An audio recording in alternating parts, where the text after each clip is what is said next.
You will never be Benny. Yan ang sabi ng anak ni Rochelle Pangilinan sa kanya. Nako, napakasakit pakinggan, di ba? Mga sex bomb dancer reunion concert, wala namang talent fee? Ha? Walang sila nakuha na bayad bago nagsimula ang show. Bakit kaya? Ibig sabihin sila mismo ang namuhuna ng kanilang comeback concert. Ang galing naman. Sila mismo nagtayo ng plano, sila yung sila yung talagang nag-finance para sa kanilang mga audience. Pero teka, malaking risk to ah. Pero bago tayo dumiretso sa comeback story, balikan muna natin kung paano sila nagsimula at gaano kasakit ang sinabi ng kanyang anak. Siya si Rochelle Pangilinan, isa sa pinakakilalang babae sa showbiz noong taong 2000 pero hindi siya naging instant star. Nagsimula siya sa barangay dance contest, sumali, nanalo, natalo, sumubok muli, lakas ng loob at sipag ang kanyang puhunan. Hanggang napasama na nga siya sa sex bomb dancers at sa mga sex bomb girls. At natandaan mo hindi sila galing sa mga idol machine. Hindi sila produkto ng training camp. Walang blueprint, walang formula. Kaya kung anong nakikita mo sa TV, yun na. Kung matatandaan po natin nung araw, nagsimula siya bilang isang house dancer sa Itbulaga. Araw-araw na sa TV, araw-araw may exposure, pero napakaliit ng kita. Tapos one day na nag-release sila ng album and then, alam mo, nabuo yung sex bomb dancers, nag-platinum, unang putok, second round, nag-platinum. Kaya may mga kanta sila naging dance craze sa kalsada, sa eskwelahan, sa barkada, sa barangay.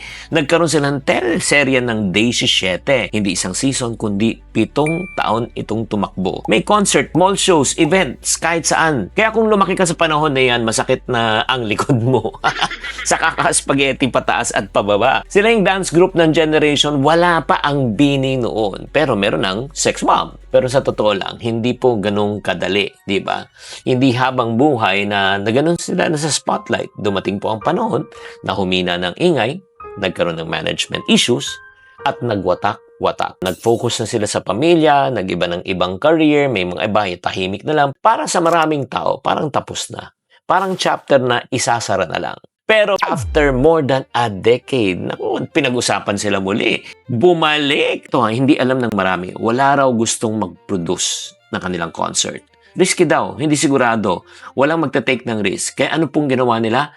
Sila mismo ang nag-risk. Walang talent fee, walang assurance, sariling pangalan at sariling pera ang pinuhunan. At biglaan na lang. Woo! Spaghetti pataas, spaghetti pababa.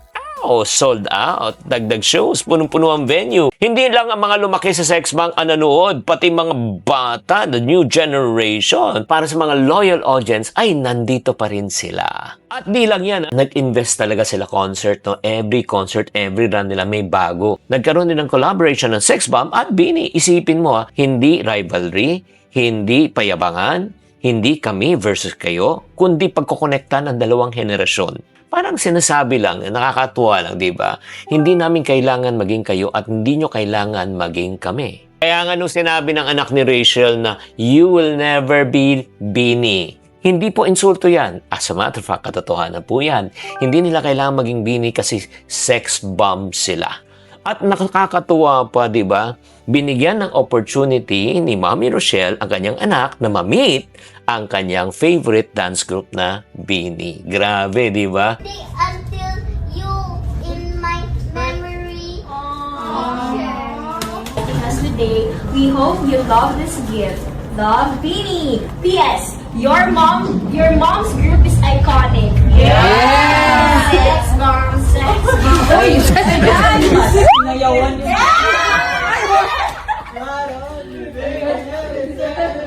Talagang hindi makakalimutan tong memories na ito. Kaya ang mga kapatid, saludo talaga tayo sa sex bomb dancers. Sila ang OG, silang nauna, silang dahilan kung bakit may path ang mga girls group ngayon. At sa negosyo natin, tingnan po to.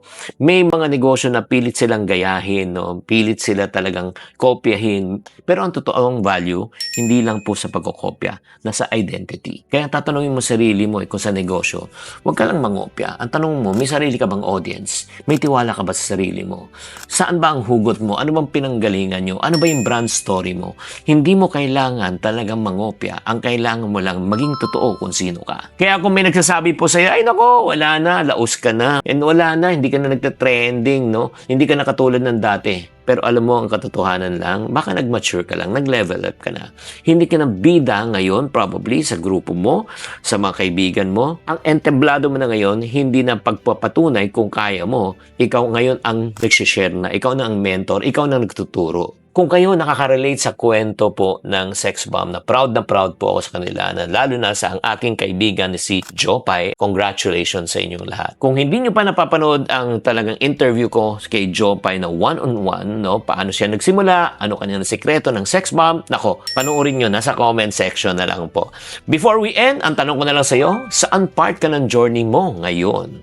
Na ika nga, yung parang glory days, rebuilding, or ikaw ba ay nagka-comeback? I-comment mo na lang sa comment section. As I always say, tamang karunungan, tamang disiplina, ang susi sa pagyaman. Chinky Tan, with over 6 million Facebook followers, 2.8 million YouTube subscribers, and 2.4 million TikTok fans, is now all out to share with you the most practical, simplest path to lasting wealth.